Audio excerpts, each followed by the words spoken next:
Magandang araw mga amo at welcome sa Kalye Topic.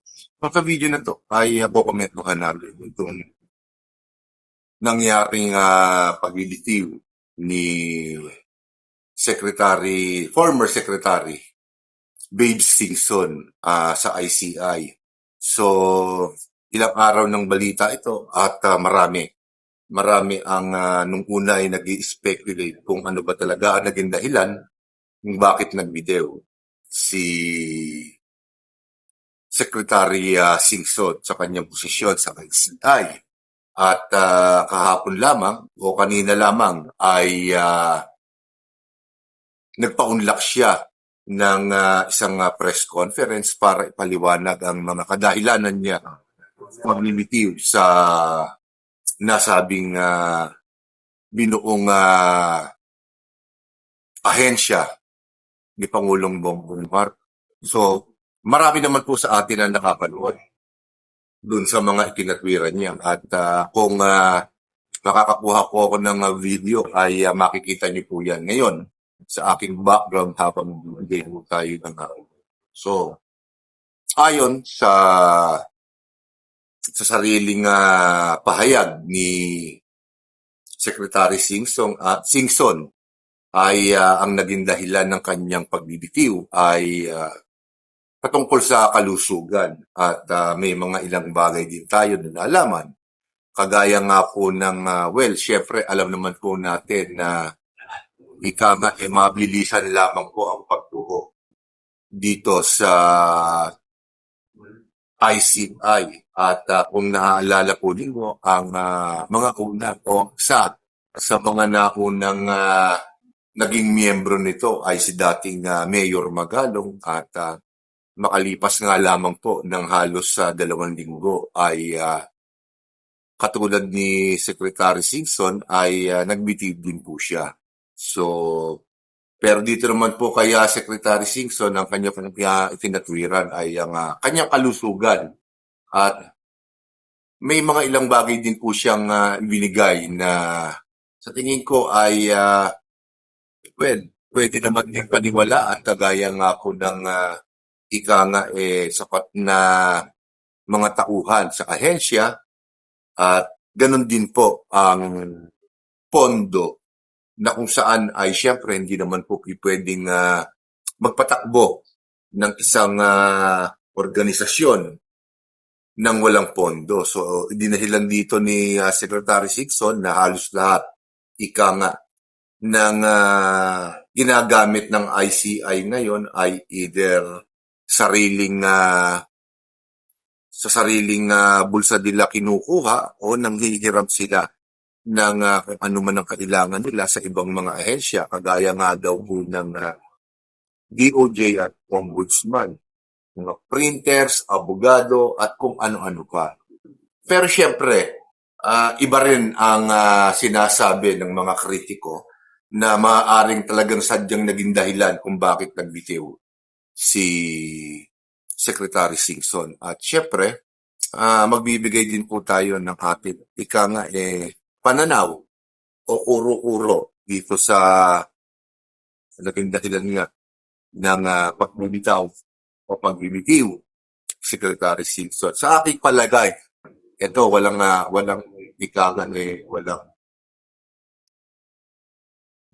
bias na komento ko dito sa problema na to ay una, doon sa mga binanggit ni Secretary Singson na dahilan ay sasabi kong valido naman. Valido. Kagaya na lang no sinabi niya na kulang sila sa pangin o ibig sabihin ay kulang sila sa suportang legal na tinatawag na kung saan itong mga ginagawang investigasyon ng ICI ay may kaakibat na rin po na pag-uusig. So may mga tao silang naimbitahan pero wala silang kapangyarihan para magsubpina o mag-contempt man lang ng mga hindi dadalo. So, isa yon sa mga nakikita kong problema dito. Ikalawa, tama rin ang banggitin ni Secretary Singson na isang malaking balakid sa kanilang organisasyon ay ang pondo. Pero binanggit ni Secretary Singson na parang napaglaanan yata sila, kung hindi ako nagkakamali, ng 41 million na kung iisipin mo ay nakakatawa dahil sa lawak ng korupsyon na nagaganap ngayon at iniimbestigahan nila, mga malalaking pangalan, mga makapangyarihang tao ang kanilang babanggain kung sakasakali, hindi aabot itong 41 milyones na inilaan sa kanilang organisasyon. Idagdag mo pa dyan, syempre, katulad ng pangamba ni Singson ay syempre yung aspeto ng legal na kung saan kung hindi sila magiging maingat ay maaari silang balikan ng mga taong kanilang uusigin at iimbestigahan. So, pwede silang mademanda dito. Kaya dyan na rin pumapasok yung aspeto ng legal na kung saan walang, o kumbaga hindi sila kinikilala kung ICI na. Hindi pa sila kinikilala legal ng ating batas. So, kinakailangan pa yata yung panukalang batas ng ilang mga kongresista para mapagtibay ang kanilang organisasyon at mabigyan sila ng contempt at subpoena powers para maging epektibo sila. So, yun ang mga binanggit ni Singson. Sa tingin ko ay balido. Mahirap nga naman na bumangga ka, lalong-lalo na dito sa mga kongresista. At kalimitan sa kanila ay may mga tinapos din, lalong-lalo na may mga abogado dyan na kung saan makakalaban nila sa korte. Dahil syempre, ang isa sa mga karapatan ng mga inuusig, ng mga iniimbestigahan ay may karapatan din silang magsampa ng kaso sa korte. At saan, sa aspeto na yon parang nakikita ko nga nakakos ang ICI. Pero syempre, inireserba ko sa huli na maaaring nagtulak kay Singson para magbitaw ay syempre una, ang ang batikos na natatanggap ng ahensya. Ang ulad na sinabi niya na nagiging punching bag ang ICI at syempre yung kanila namang ginagawa ayon na rin sa kanilang mga pahayag ay serbisyo sa bayan. So lumalabas na parang libre sila. Di ba ba? At hindi naman pwede natin itanggi na syempre nalalagay ang kanilang sarili, ang kanilang pamilya sa peligro. So, mahirap mahirap na pasanin itong kinuha o tinanggap ng mga tao na to na hindi ko rin naman masisi. Hindi ko ba? Hindi ko masisi dahil sa lahat ng bagay na dapat tataglayin ng isang organisasyon ay salat sila, kapos sila. Ngayon, ang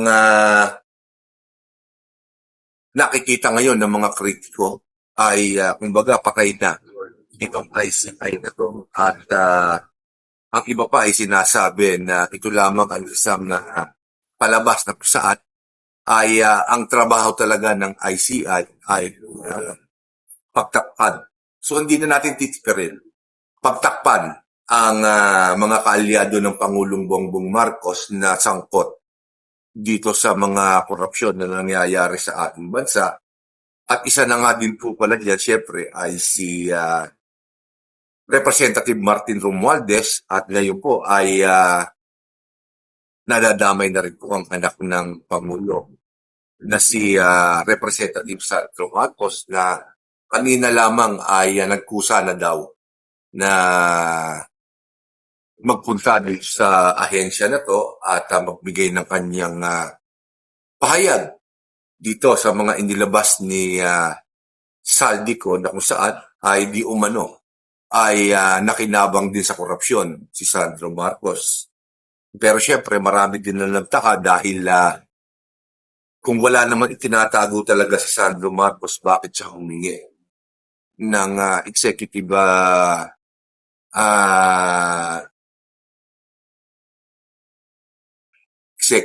privilege ba ang tawag doon? Executive meeting na kung saan alam naman natin na ang bawat mga tao na iniimbitahan diyan sa ICI na yan ay dapat papanood natin sa social media. Kumbaga naka-broadcast dapat yan. Pero dahil nga sa kakulangan ng pangil ng ahensya na to, may karapatan na ika nga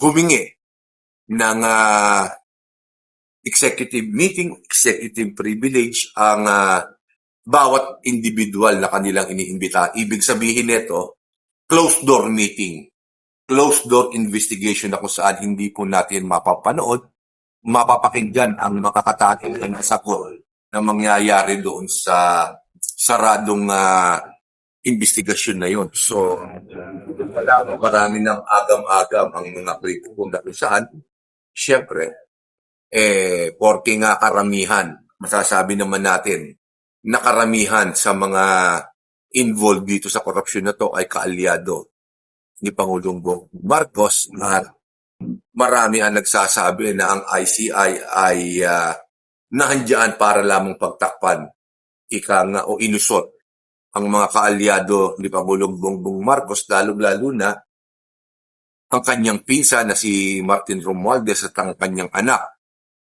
na si Sandro Marcos. Ngayon, hindi naman natin wala naman sa karapatan natin na mag-akusa kagad na sila ay guilty o hindi. Pero sa mata ng tao, ganun lumalabas at ganun ang basa. Maging ang mga iginagalang at inirerespeto natin mga journalists. Ganun pananaw. Ngayon, kung ganun din lamang ang tingin ng taong bayan at kritiko sa ICI, ano kaya ang nararamdaman naman ng mga miyembro nito? Ayan na nga. Ikalawang nagbitaw o nagbitiw sa posisyon ay si Secretary Singson. Malamang, bagay sinabi na rin niya na nakakabasa rin siya ng mga masasakit na comment sa social media na kung saan nagiging punching bag nga sila o nagiging kaya lang sila nandiyan ay para pagtakpan ang mga korupsyon na nangyayari sa ating bansa. At aaminin ko naman sa pagbibitiw nitong si Secretary Singson ay malaking dagok ito sa kredibilidad ng investigasyon ng ICI. Una na dyan, si Mayor Magalong na nagbitaw, naging kontrobersyal. At ngayon naman, si Secretary Babe Singson naman ang sunod. So, paunti-unti na rin talaga nawawalan ng kredibilidad ng ICI dahil ipinangako nila sa atin na ang lahat o ang mga magaganap na pagdinig dito sa ahensya na to ay bukas para sa lahat. Meaning, dapat naka-broadcast at maaari tayong manood, makinig sa mga tanong at sagot na mangyayari dyan sa loob ng investigasyon na yan. Pero sad to say, dahil nasa kulangan ng bata, ng panel, wala rin silang magawa. So, ang tanong ng marami dyan, bakit naandyan pa ang ICI? Hindi ba? Ano ang silbi nila?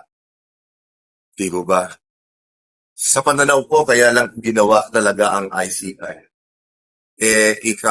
Para may mapagbalingan, ng atensyon ng tao at kumbaga itong ahensya na to, talagang sasalo ng mga bigwas ng kritisismo mula sa mga taong nasa